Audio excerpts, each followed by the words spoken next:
In both of the Gladiator movies, there is a big theme and plot point that emphasizes that Rome was more powerful and glorious when the Senate held more power in the days of the Republic.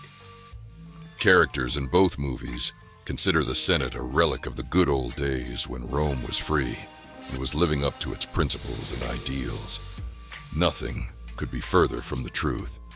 Yes, the Senate did guide the Republic in the early days and was responsible for most of the conquests of the lands that the later Romans in the imperial period enjoyed.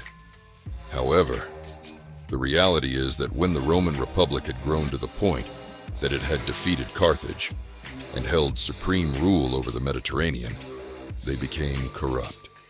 The more lands the Romans conquered, the more slaves they brought back to Rome and were used by the Senate, who were all large landowners, to displace and replace the free Roman citizen working class.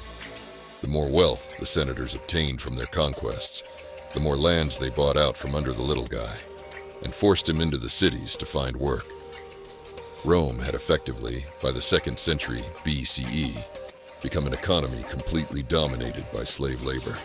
This, of course, fueled bitter resentment of the common classes against the senators that culminated in political assassinations and civil wars that destroyed the republican system.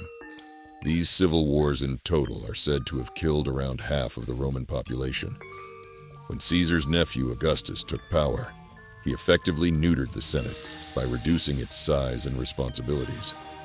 By the time of the movies in the late 2nd and early 3rd centuries AD, the Senate was nothing more than a social club, and people sought membership in it for social prestige, not for any actual practical power.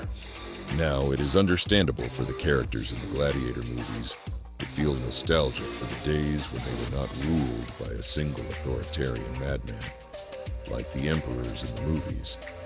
However, the idea that in real history there was ever a serious plot or conspiracy to overthrow the emperor and install the Senate back into power is complete fantasy.